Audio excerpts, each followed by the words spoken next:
Okay जी, तो बिस्मिल्लाहिर्रहमानिर्रहीम, अस्सलाम वालेकुम, वेलकम टू ऑल। तो आज हमारा लेक्चर नंबर 3। और जो आज हमने स्टार्ट करना है या पढ़ना है वो है चैप्टर नंबर 2। आज हमने चैप्टर नंबर 2 पढ़ना है। और हमारा जो चैप्टर नंबर 2 है ये बेसिकली डिस्कस करता है data governance and management. Last chapter में हमने देखा था, और बेसिकली अगर हमने जब ये चैप्टर स्टार्ट किया था तो उस वक्त हमने एक डिस्कशन की थी कि ये जो सारा कुछ हम पढ़ेंगे ये डील कर रहा है इंफॉर्मेशन सिस्टम से रिलेटेड। और एंड पर्पस क्या है कि इससे जो इंफॉर्मेशन जनरेट की जाए वो एक्यूरेट होनी चाहिए, ट्रस्टवर्दी होनी चाहिए, ताकि उसकी बेस पे जो हम डिसीजन करें वो डिसीजन क्या हो, एक्यूरेट। ये हमारा एक सबसे मेन ऑब्जेक्टिव है ये सारा कुछ पढ़ने। और उसके बाद हमने कहा कि क्योंकि ये तमाम सिस्टम्स अब आईटी बेस्ड हो गए हैं, कंप्यूटर बेस्ड हैं, इंफॉर्मेशन टेक्नोलॉजी बेस्ड हैं, तो हमें ये सारी चीजें अब आईटी के पॉइंट ऑफ व्यू से, एक कंप्यूटर सिस्टम के पॉइंट ऑफ व्यू से पढ़नी पड़ेगी। लेकिन इससे पहले क्या डाटा नहीं रखा जाता था मैनुअली? मैनुअली डाटा रखा जाता था कि नहीं रखा जाता था? बिल्कुल। किस फॉर्म में रखा जाता था डाटा? किस फॉर्म में स्टोर किया जाता था डाटा? ऑर्गेनाइजेशन अपना रिकॉर्ड कैसे रखती थी? हार्ड फॉर्म से क्या मुराद है? पेपर, रजिस्टर, बुक्स, ऐसी बात है। पहले इसी फॉर्म में रखा होता था, बड़े बड़े स्टोर बने होते थे, रैक्स, जिस तरह लाइब्रेरी के अंदर देखते हैं। लाइब्रेरी में डाटा पड़ा होता है कि नहीं होता? बुक्स होती है कि नहीं होती? बिल्कुल, वहां पे बुक्स होती हैं, बड़ी तरतीब के अंदर होती हैं, अरेंज करके रखी होती हैं। अच्छा, सेम इसी तरह ऑर्गेनाइजेशन का भी डाटा होता होगा। उन्होंने बड़े बड़े रूम बनाए होते थे, रिकॉर्ड रूम जिन्हें कहा जाता था। वहां पे, सॉरी, वहां पे उनकी फाइल्स होती थी, वहां पे सारे उनके रजिस्टर्स, वहां पे records, financial non financial information सारी मैनुअली वहां पे रखी जाती थी। तो आपके ख्याल में क्या वो किसी ऐसे खुली जगह पे पड़ी होती थी? नहीं, बल्कि कहाँ पे रखी जाती थी? किसी सिक्योर जगह, किसी रूम के अंदर रखी जाती थी। अच्छा, तो क्या उस रिकॉर्ड को हर कोई देख सकता था जाके? नहीं। क्यों नहीं देख सकता? मतलब क्यों? वो ऑर्गेनाइजेशन क्यों नहीं चाहती थी कि इजीली एक्सेसिबल ना हो? किया जा सकता है ना, दरवाजा खुला रखो, जो भी आए देखे, जो भी देखना चाहता है पढ़े, देखना चाहता है पढ़े, जो चीज लेके जाना चाहता है लेके जाए। हाँ। मसला क्या है कि कल को जब हमें डिसीजन मेकिंग के लिए वहां से कोई डाटा चाहिए, तो क्या वो वैसे ही पड़ा होगा जैसा ऑर्गेनाइजेशन ने रखा था? नहीं। क्या सारे का सारा डाटा पड़ा होगा? नहीं। क्या उसके अंदर किसी ने कोई चेंज नहीं की होगी? सब। तो क्या खुला हम सब लोगों को इंटर होने की इजाजत दें कि आप आ सकते हो, जब आपका दिल करे आप आए और घूमे फिरे और चले जाए? बल्कि इसके लिए क्या करती थी ऑर्गेनाइजेशन? Locked room. ऐसी बात है। तो क्या हर वक्त ताला लगा रहता था उसके ऊपर? ये कभी खुलता भी था? खुलता भी था। कब? जब उन्हें खुद जरूरत हो। तो क्या ऑर्गेनाइजेशन के अंदर जो बंदे मौजूद हैं उन सबके पास चाबी होती थी उस ताले की? नहीं। किसी एक बंदे के पास चाबी होगी। और क्या वो बंदा हर बंदे के लिए ताला खोल देता होगा? नहीं। जो प्रॉपर परमिशन से आएगा, ऑथोराइज्ड होगा, जिसके पास एप्लीकेशन होगी, लेटर होगा, तब जाके खुलेगा।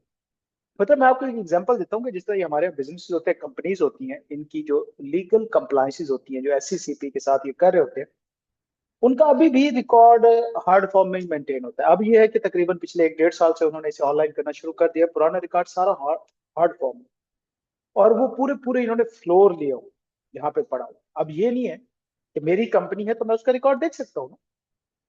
ऐसा नहीं है कि मैं जाके उन्हें कहूंगा कि भाई मुझे रिकॉर्ड दे दो। या ऐसा नहीं है कि कोई दरवाजा है मैं जाऊंगा अंदर घुस के और कर लूँ। या ऐसा नहीं है कि एक लॉकर है उसकी एक चाबी उन्होंने मुझे दी, हो सकता है मैं अपनी कंपनी का खुद रिकॉर्ड चेंज कर दूं। बल्कि उसका एक प्रॉपर तरीका है। हमें एक एप्लीकेशन देनी पड़ती है, हमें चालान भरने पड़ते हैं, हमें एफिडेविट लगाने पड़ते हैं, उसकी एक फीस होती है वो पे करनी पड़ती है, स्टैंप्स लगती हैं, उसके बाद हम जाके जमा कराते हैं, फिर उसके बाद वो हमें टाइम देते हैं कि भाई इस टाइम के दरमियान में हम आपकी ये वाली पैसे की फाइल निकाल के आपको दे देंगे, उस दौरान में आप सर्च कर सकते हैं, अपनी फाइल देख सकते हैं। फिर उस स्पेसिफिक टाइम में हमने उनकी लाइब्रेरी में जाना होता है, वहां पे फिर और मैयर्स होते हैं। मतलब आप पेन लेके साथ नहीं ले जा सकते, कच्ची पेंसिल लेके जा सकते हैं आप कैमरा साथ नहीं लेके जा सकते, तस्वीरें वहां नहीं ले सकते, चीजों को चेंज नहीं कर सकते, और सारे ऊपर कैमरे लगे हुए। क्यों? ताकि वो जो रिकॉर्ड है हम उसे चेंज ना कर सकें, अल्टर ना कर सकें, खराब ना कर सकें। ये सारे मेजर्स किए गए। वजह, एंड वजह क्या थी, पर्पस क्या था? डेटा को सिक्योर रखना, किस चीज से? और theft, manipulation, illegal use, omissions, errors, इन सारी चीजों से सिक्योर रखने के लिए इतना झमेला क्रिएट किया गया था। वजह, वजह यह है कि भाई देखिए, जब डाटा ही गलत होगा तो एट द एंड उसकी बेस पे जो आप इंफॉर्मेशन निकालेंगे वो ठीक होगी? नहीं, वो भी गलत होगी, और उसकी बेस पे जो डिसीजन लेंगे वो भी गलत। तो ये सारा कुछ मैनुअली था ना। अब डाटा किस में शिफ्ट हो गया? सॉफ्टवेयर, आईटी में, कंप्यूटर सिस्टम में शिफ्ट हो गया। तो क्या अब इन चीजों की जरूरत नहीं रही? क्या अब वो वाले काम आप दोबारा नहीं हो सकते, कंप्यूटर के अंदर नहीं हो सकते? बिल्कुल हो सकते। तो अगर आपके पास डाटा हो तो वो डाटा सही होना चाहिए और सही मेंटेन होना चाहिए, ना उसका कोई गलत यूज हो, ना उसके अंदर कोई अल्टरेशन हो, ना उसकी कोई इलीगल एक्टिविटी हो, ना थेफ्ट हो, ना एरर हो, ना उसे आग लगे, ना वो वेस्ट हो, उसका बैकअप मौजूद हो, वो करेक्ट हो, कंप्लीट हो। ये सारा कुछ होगा तो ही डाटा सही होगा, और फिर उससे जो इंफॉर्मेशन बनेगी वो ठीक होगी, और उसकी बेस पे जो डिसीजन लिए जाएंगे वो ठीक। तो पिछले चैप्टर में हमने देखा था कि डाटा क्या होता है। अब इससे पहले कि एक ऑर्गेनाइजेशन डाटा इकट्ठा करना शुरू करे, उसे ये सिस्टम्स बनाने होंगे कि डाटा तो ठीक है वो अपने पास रख लेगी, बाकी मैयर्स भी तो लेने हैं, एक स्टोर भी तो बनाना है, एक बंदा भी तो रखना है, लॉकर्स भी तो बनाने हैं, कैमराज भी तो लगाने हैं, फाइलों की तरतीब तो भी बनानी पड़ेगी, इंडेक्स भी बनानी पड़ेगी। सेम इसी तरह कंप्यूटर सिस्टम के अंदर भी जब आपने डाटा एंटर करना है तो ये सारा कुछ आपको पहले करना है, ये डाटा आने के बाद करना, पहले पता होना चाहिए। तो हमने पिछले चैप्टर में मैनेजमेंट को क्या समझाया डाटा के बारे में, कि डाटा, कौन कौन सी चीज डाटा के अंदर आती है। तो हमने कहा हर चीज डाटा के अंदर आती है, जो चाहे उसका कोई सीक्वेंस है, चाहे कोई लिंक है, नहीं है, टेबल की फॉर्म में है, वर्ड की फॉर्म में, डिजिट की फॉर्म में, पिक्चर की फॉर्म में, डेसिमल है, होल है, कॉन्टिन्यूस है। हमने सारा उनको समझाया कि ये डाटा है और आपने ये सारा रखना है। अब हमने इस चैप्टर में उनको ये बताना है कि जैसे आपके पास वो डाटा आएगा तो आपने उस डाटा को मैनेज कैसे करना, और मैनेज करने से क्या मुराद? डाटा को सिक्योर रखना, एक्यूरेट रखना, डाटा को फ्री फ्रॉम एरर रखना, थेफ्ट से बचाना, आग से बचाना। ये सारे काम जो हम पहले मैन्युअली कर रहे थे अब कंप्यूटर सिस्टम के लिए करने हैं, और इस सारी एक्टिविटी को कहा जाता है डाटा गवर्नेंस। डाटा मैनेज करने को क्या कहा जाता है? Data governance. Data governance basically क्या है? ये वो चंद rules, regulations, policies and procedures है जो एक ऑर्गेनाइजेशन के लिए लाजमी होते हैं अप्लाई करना। क्यों? ताकि जो डाटा हो उसके वो सारे फीचर, सिक्योरिटी, प्राइवेसी, एक्यूरेसी, वो सब कुछ मेंटेन रहे। क्लियर है यहां तक? अच्छा, अब ये जो रूल्स एंड रेगुलेशन है ये दो टाइप्स में डिवाइड है, दो कैटेगरीज में डिवाइड। समझ आ गई बात? चल नीचे चैप्टर पे चलते हैं, उसके बाद आप चैप्टर के साथ देखते जाते हैं और हम उसको करते हैं। देखिए, जो डाटा गवर्नेंस है बेसिकली क्या है? ये वो रूल्स एंड रेगुलेशंस हैं, और ये कितनी कैटेगरीज में डिवाइड है? दो तरह, दो कैटेगरीज। एक वो रूल्स एंड रेगुलेशन है जिनको हम स्टैट्यूटरी कहते हैं। क्या कहते हैं? स्टैट्यूट। मतलब ये वो गाइडलाइंस, रूल्स या रेगुलेशन है जो लॉज की फॉर्म में मौजूद है, जो गवर्नमेंट ने कानून बना दिए हुए हैं, और ये आपने हर सूरत अप्लाई करनी होती है। हर वो ऑर्गेनाइजेशन जो डाटा अपने पास रख रही होगी उन रूल्स को अप्लाई कर रही होगी। और इसके अंदर कौन कौन से रूल्स आते हैं? हमारे जो चार एट द एंड इंडेक्सेस, अगर हम इंडेक्सेस देखें हमारी टेबल ऑफ कंटेंट के अंदर, ये वो ही चीजें, ये रूल्स एंड रेगुलेशन है। ये हमारी देखें, Pakistan legal framework for cyber security and digital security एक फ्रेमवर्क है। इसी तरह अगर करें regulatory guideline by state bank, ये भी तो गवर्नमेंट की तरफ से है। इसी तरह आईएसओ, ये इंटरनेशनल स्टैंडर्ड्स जो डाटा गवर्नेंस के ऊपर काम करते हैं। एंड कंट्रोल रिलेटेड टेक्नोलॉजीज, ये भी गवर्नमेंट की तरफ से रूल्स एंड रेगुलेशन या किसी रेगुलेटरी बॉडी की तरफ से, ये नॉर्मली एक रेगुलेटरी बॉडी है उसकी तरफ से रूल्स एंड रेगुलेशन प्रोवाइड किए गए हैं। समझ आ गई बात? तो एक जो है रूल्स एंड रेगुलेशन क्या कहलाते हैं? स्टैट्यूटरी रूल एंड रेगुलेशन, जो हर कंपनी ने फॉलो करने होते हैं। हर वो कंपनी जो डाटा इकट्ठा कर रही होगी उसे क्या करने पड़ेंगे? फॉलो करने पड़ेंगे। और दूसरे होते हैं वॉलेंट्री। वॉलेंट्री से क्या मुराद? कि देखें, क्या डाटा गवर्नेंस से रिलेटेड जितने भी इश्यूज है हर ऑर्गेनाइजेशन में सेम होते हैं क्या? क्या डाटा सेम है हर जगह पे? प्रॉब्लम सेम है? तो फिर जो गवर्नमेंट ने लॉज बना दिए क्या वो सबके लिए इनफ है? नहीं, कुछ चीजें ऐसी भी हो सकती हैं जो गवर्नमेंट ना बना पाए। तो लिहाजा कंपनी ने जो सेकंड चीज अपनी खुद बनानी होती है वो होती है पॉलिसीज एंड प्रोसीजर्स। क्या होते हैं? Policies and procedures. ये किसने खुद बनाने होते हैं। तो लिहाजा नंबर वन, कंपनी को वो तमाम लॉज भी फॉलो करने हैं। और इसके अलावा अगर कहीं पे पॉलिसीज या प्रोसीजर जरूरत है फर्दर डाटा की क्वालिटी को, एक्यूरेसी को, करेक्टनेस को, कंप्लीटनेस को इंश्योर करने के लिए, तो उनको वो भी फॉलो करने पड़ेंगे, बनाने पड़ेंगे और उनको अप्लाई भी करना पड़ेगा। और ये सारा कुछ कहलाता है डाटा गवर्नेंस। डाटा गवर्नेंस क्या है? Rules, regulation, policies, procedure, systems बनाना। क्यों बनाना? ताकि जो डाटा है वो कंप्लीट रहे, एक्यूरेट रहे, करेक्ट रहे, वो जो जो ऑब्जेक्ट है हम उससे अचीव करना चाहते हैं वो सारे उसके साथ हम अचीव करें। समझ आ गई? चलो, अब बुक के अंदर आ जाए। एक ओवरव्यू हो गया, उसको पढ़ते जाते हैं। Data governance involve the creation and enforcement of policies, procedures, standard and rules to manage data through its life cycle. Data की डिफरेंट स्टेज होती है। डाटा कैप्चर होता है, रिकॉर्ड होता है, प्रोसेस होता है और फिर इंफॉर्मेशन में कन्वर्ट होता है। तो ये पूरा साइकिल होता है डाटा। इस पूरे प्रोसेस के ऊपर हमने क्या करने होते हैं? वो वाले सारे एस्पेक्ट मेंटेन करने होते हैं। कौन कौन से? जो भी जरूरी है डाटा की एक्यूरेसी, क्वालिटी, उस चीजों को इंश्योर करने के लिए। तो ये सारा कुछ क्या कहलाता है? डाटा गवर्नेंस कहलाता है। समझ आ गया बात? फ्रॉम क्रिएशन, कलेक्शन, स्टोर, आगे वाली चीजें ये आपने खुद पढ़नी है, कोई जरूरत नहीं इसको पढ़ने की। हम नीचे चलते हैं। की objective of data governance. Data governance क्यों की जाती है? जो हम अभी तक कर रहे थे थ्योरेटिकली, कि या उनमें उनकी क्वालिटी हो, उसकी प्राइवेसी हो, उसकी एक्यूरेसी हो, रिस्क खत्म हो जाए, ये सारा कुछ होगा तो ही डाटा करेक्ट होगा। और फिर प्रोसेस होकर उससे जो इन्फॉर्मेशन निकलेंगी वो इन्फॉर्मेशन एक्यूरेट होगी और उसकी बेस पे जो डिसीजन लिया जाएगा वो डिसीजन एक्यूरेट। तो लिहाजा क्यों डाटा गवर्नेंस जरूरी है? Minimize risk. किस चीज का रिस्क? थेफ्ट हो जाने का, अल्टर हो जाने का, लॉस्ट हो जाने का, ब्रीच का, किसी भी चीज का रिस्क।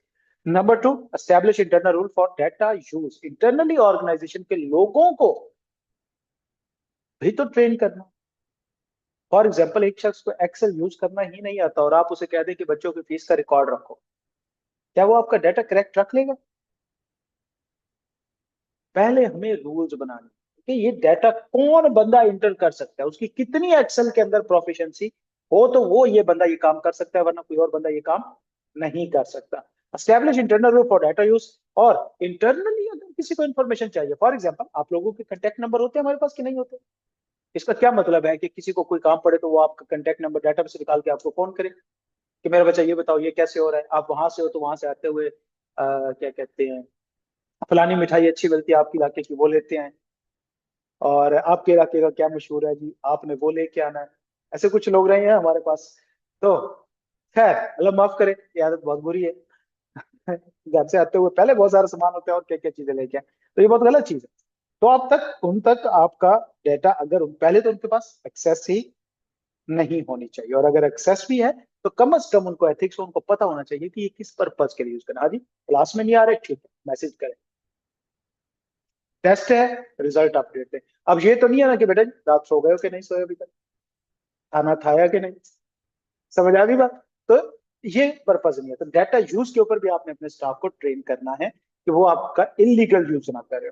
इसी तरह इम्प्लीमेंट कंप्लायंस रिक्वायरमेंट। कौन सी? जिस तरह मैंने अभी बताया, चार तरह की तो लीगल फॉर्मेट्स हमारे सिलेबस का पार्ट है।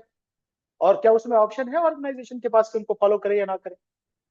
नहीं, वो तो कंपलसरी, वो तो फॉलो करने। तो लिहाजा फिर उसके लिए पूरा स्ट्रक्चर बनाना पड़ेगा, सिस्टम डिजाइन करना पड़ेगा।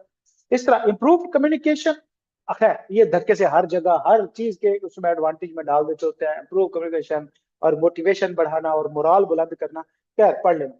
इंक्रीज डाटा वैल्यू, डाटा की वैल्यू, वैल्यू से मुराद उससे आने वाले सेटिस्फैक्शन, सेटिस्फैक्शन से मुराद बेनिफिट्स।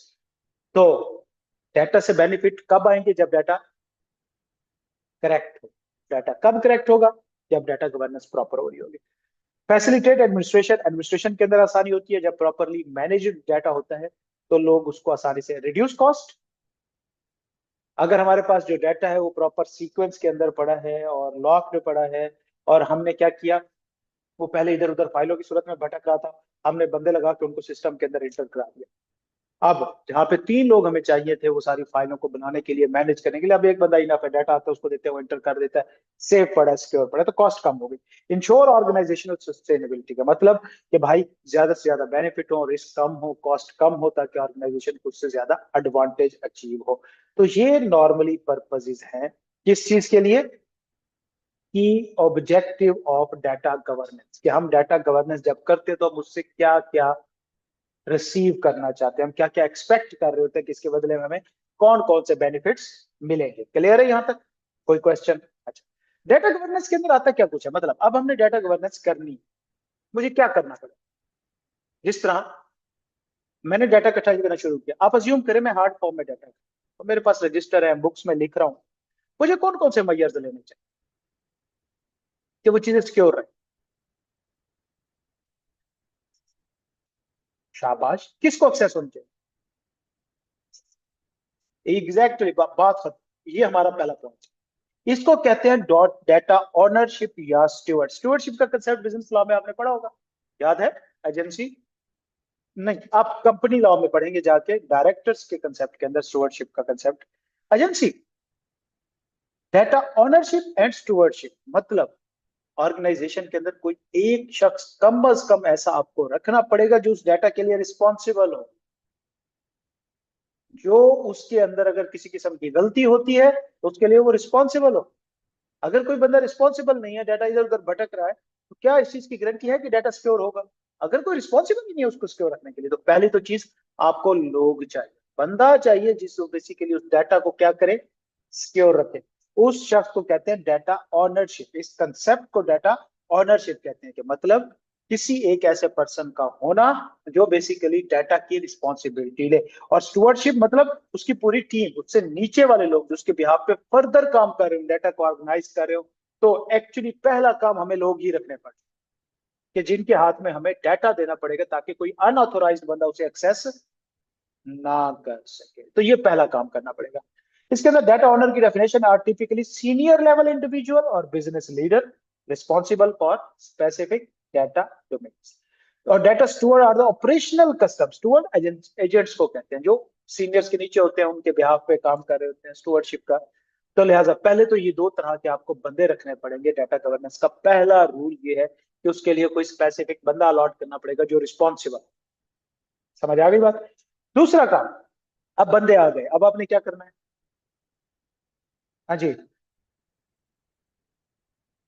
अब आपने उनको ट्रेन करना, पॉलिसीज एंड प्रोसीजर्स देना। पॉलिसीज क्या होती है? Rules and regulations. समझ आई? क्या होती है? Rules and regulation. अब वो 2 तरह के, कौन कौन से? Statutory, non statutory.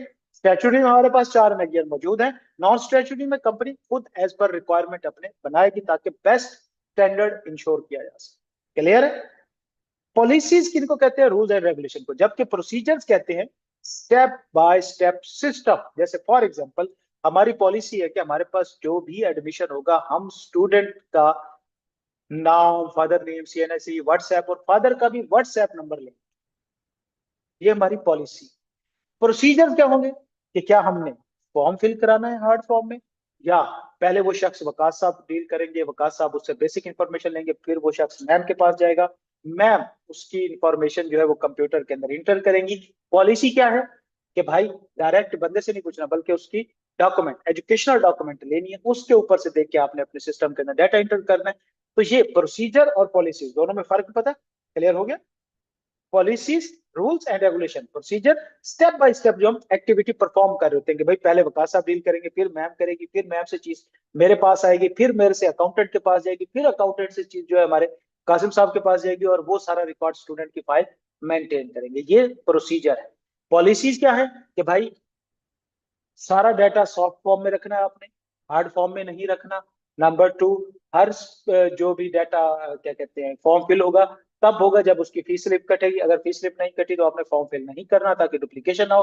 हर फॉर्म के अंदर आपने फी स्लिप का नंबर लिखना। ये पॉलिसीज है। समझ आ गई बात। इसी तरह हमारे ऊपर ये हमारी वॉलेंट्री पॉलिसीज, नॉट स्टैट्यूटरी जो हमने खुद बनाई हुई है, हमारे बेस्ट स्टैंडर्ड इंश्योर करेंगे। और इसी तरह स्टैट्यूटरी रिक्वायरमेंट भी हमारे ऊपर लगते हैं, जैसे डाटा प्रोटेक्शन एक्ट लगता है कि आप लोगों के नंबर बार लीक ना हो, कि आप यहाँ पे एडमिशन लें और आप पेपर दे के फ्री ना हो पीआरसी की, और किसी और कॉलेज की तरफ से फोन आने और शुरू हो जाए, हाँ जी क्या आपका फिर क्या प्लान है। भाई बंदा सोचे, तो उनसे कम से कम आप एक बार ये पूछ लिया करें कि यार आपको नंबर किसने दिया। समझ आ गई। तो आपके जो व्हाट्सएप के ग्रुप्स बने हुए हैं उनकी प्राइवेसी सिक्योरिटी मेंटेन करना। फिर असल पता है गड़बड़ कहाँ से शुरू होती है, जब क्लास के हमारे ग्रुप्स में से फिर स्टूडेंट अपने पर्सनल ग्रुप्स बना लेते। चलें जी, हम अलहदा से ग्रुप स्टडी किया करेंगे। वो ग्रुप स्टडी वाले जो ग्रुप्स होते हैं ना, वहां से फिर डाटा जो है आपका लीक हो जाता है। तो खैर बहरहाल, तो पॉलिसीज एंड प्रोसीजर्स बनाने हैं ताकि डाटा गवर्नेंस की दूसरी एक्टिविटी क्या, पॉलिसीज।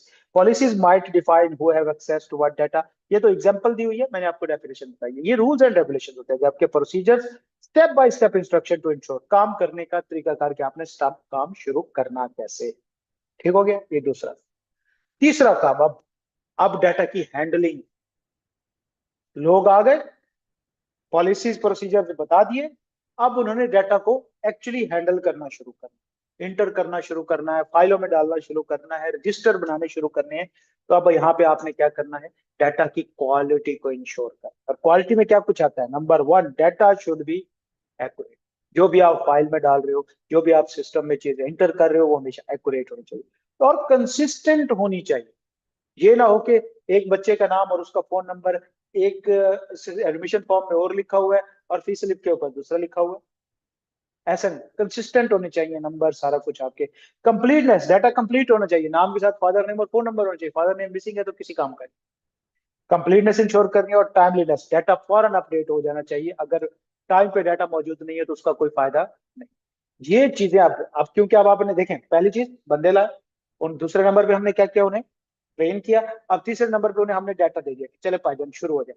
शुरू होने से पहले हमने उन्हें बता दिया आपने किन की चीजों का ख्याल रखना है। Number one accuracy, number two completeness, number three timeliness, और नंबर फोर कंसिस्टेंसी। आपने इन चार चीजों का लाजमी ख्याल रखना है। ठीक हो गया। अब उन्होंने डाटा फाइल्स के अंदर डाल दी, आपकी फाइल्स बन गई, आपके सिस्टम के अंदर डाटा इंटर हो गया। अब आपके पास डाटा मौजूद है। अब आपके पास डाटा मौजूद है। अब अगला काम आपने क्या करना है, उस डाटा को आपने सिक्योर रखना। सिक्योर फ्रॉम बट थेफ्ट है, इमिशंस है, इलीगल यूज है, अल्ट्रेशन है। तो अगला काम अब आपने डाटा सिक्योरिटी मेंटेन करनी है। उसके लिए आप क्या करेंगे, डिफरेंट तरह के कंट्रोल्स पे रखते हैं। जैसे टेक्निकल कंट्रोल्स, अगर कंप्यूटर सिस्टम है, देखें अगर तो हमारे किसी दफ्तर के अंदर, ऑफिस के अंदर हमारे फाइल्स पड़ी हैं, तो वहां पे हमने लॉक्स लगा के रखने थे, कैमरास लगा के रखने थे, बाहर गार्ड बिठा के रखना था, अंदर फायर एक्सटिंग्विशर लगा के रखने थे। अब मसला ये है कि अब हमारा वो दफ्तर ऑफिस नहीं, अब हमारा क्या है, कंप्यूटर है।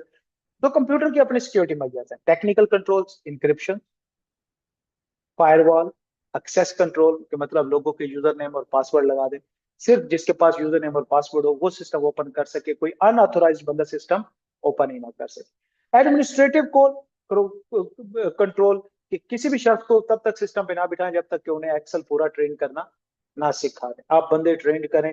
और नंबर थ्री, फिजिकल कंट्रोल, वहां पे कैमरे लगा के रखें, लॉक होने चाहिए, हर बंदे तक फिजिकली एक्सेस वहां पे मौजूद नहीं होनी चाहिए। बैकअप्स जो है वो सिक्योर होने चाहिए, सेंट्रलाइज्ड होने चाहिए, किसी जगह पे कॉन्फिडेंशियल होने चाहिए।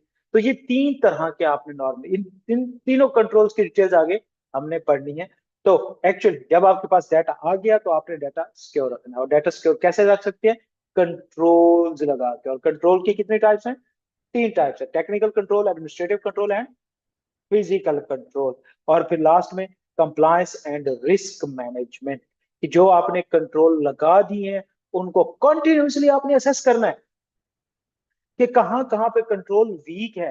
क्या असेस करना है? रिस्क असेसमेंट करनी है। ऑडिट में आप बड़ी डिटेल के अंदर ये पढ़ेंगे रिस्क असेसमेंट। वो यही होता है कि हमने इंटरनल कंट्रोल चेक करने होते हैं और देखना होता है कि कहाँ कहाँ पे कंट्रोल वीक है, रिस्क ज्यादा है। सेम इस तरह आपने कंट्रोल्स को अब आपने क्या करना है, असेस करते रहना है। इंटरनेशनल स्टैंडर्ड्स फॉलो करने हैं, लीगल लॉज फॉलो करने हैं, ताकि कम से कम रिस्क हो। किन चीजों का? जो अभी हम डिस्कस कर चुके हैं। और ये नीचे वो स्टैंडर्ड वगैरह वही है जो हम लेक्चर्स आगे चल के पढ़ेंगे। और उसके बाद मेटा डाटा मैनेजमेंट, अगला स्टेप क्या है? Meta data. फॉर एग्जांपल, आप कभी लाइब्रेरी में गए हैं? कभी देखिए जिंदगी में लाइब्रेरी, वहां पे कितनी सारी किताबें होती हैं। वो ऐसे ही ढेर लगा होता है?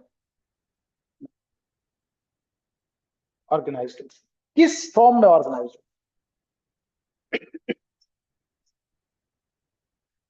अल्फाबेट के नाम से, नॉर्मली अल्फाबेट के साथ, ABCD, ऐसी बात है। ओके, आपको एक बुक चाहिए, उसका नाम बी से शुरू है। आप क्या करेंगे? सीधा बी के शेल्फ पे जाएंगे। उस शेल्फ में कितनी बुक्स हो सकती हैं जो बी के नाम से शुरू हो? कितनी हो सकती है? बहुत सारी। क्या सारी एक एक बुक को देखेंगे ये नाम है शाम हो जाए, इसमें तो है। फिर आप इसको कैसे इंश्योर करें? नहीं है कोई कैटेगरी, छोड़ देंगे। ये सिर्फ बी अल्फाबेट के नाम से। चले कैटेगरी, तो एक कैटेगरी में कितनी बुक्स हो सकती है? चले कैटेगरी पे शामिल कर दिया। अब अगला अगला है। और अच्छा, क्या वो इतनी सी जगह पे पड़ी है? ये या इस रूम जितनी अलमारी होगी। हाँ जी, इस रूम जितनी अलमारी हो सकती है। आप सीढ़ियां चढ़ चढ़ के बेहोश हो जाएंगे। तो कैसे ढूंढेंगे? कैसे? सेक्शन टॉप पे भी हो सकते, एक सेक्शन के अंदर कितनी बुक्स हो सकती है, और एक ऑथर की कितनी बुक्स हो सकती है? फिर आप अल्फाबेट के हिसाब से रखें, ऑथर के हिसाब से रखें।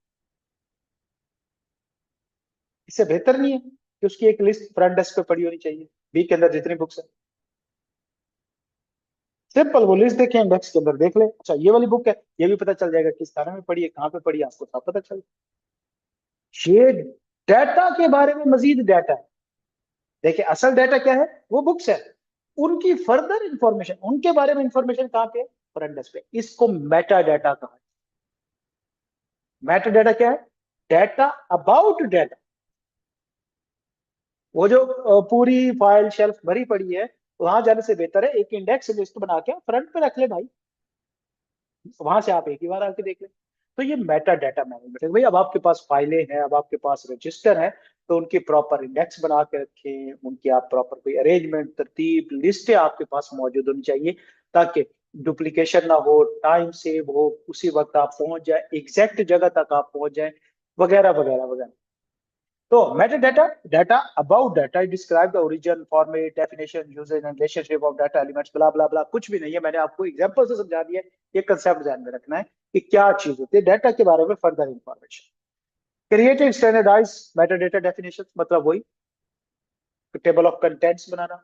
जिस तरह हमने चैप्टर पढ़ना होता है, किसी एक चैप्टर पे जाना है तो क्या सारे एक एक पेज पलट के देते जाते हैं, कहाँ से शुरू हो रहा है, इंडेक्स से देख लेते हैं कि पेज नंबर 36 है, डायरेक्ट हम पेज नंबर 36 खोल लेते हैं। ये मेटा डाटा, समझ आ गई बात?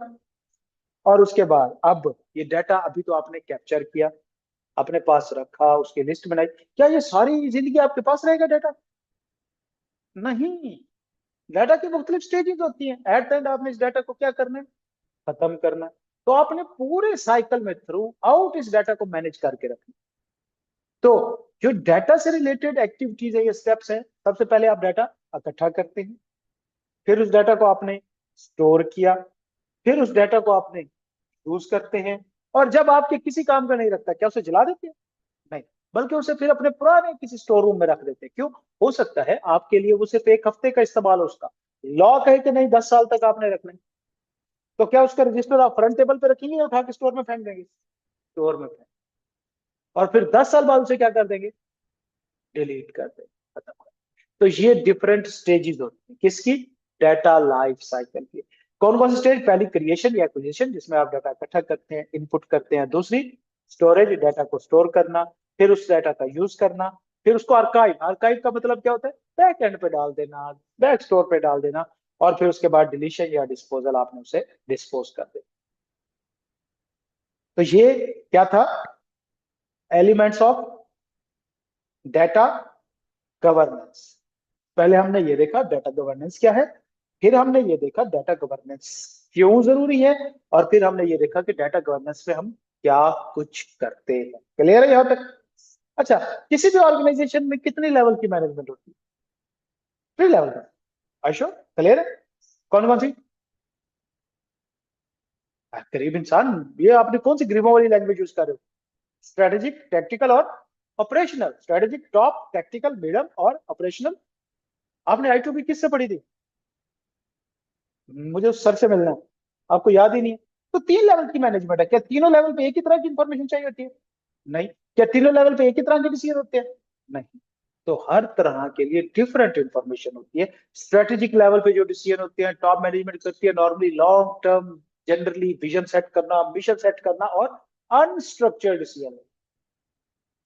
नीचे आ जाए, नीचे लिखा हुआ है बुक के अंदर, लेवल ऑफ मैनेजमेंट कितने लेवल हैं देख लें यहाँ पे, स्ट्रेटेजिक, टैक्टिकल और ऑपरेशनल।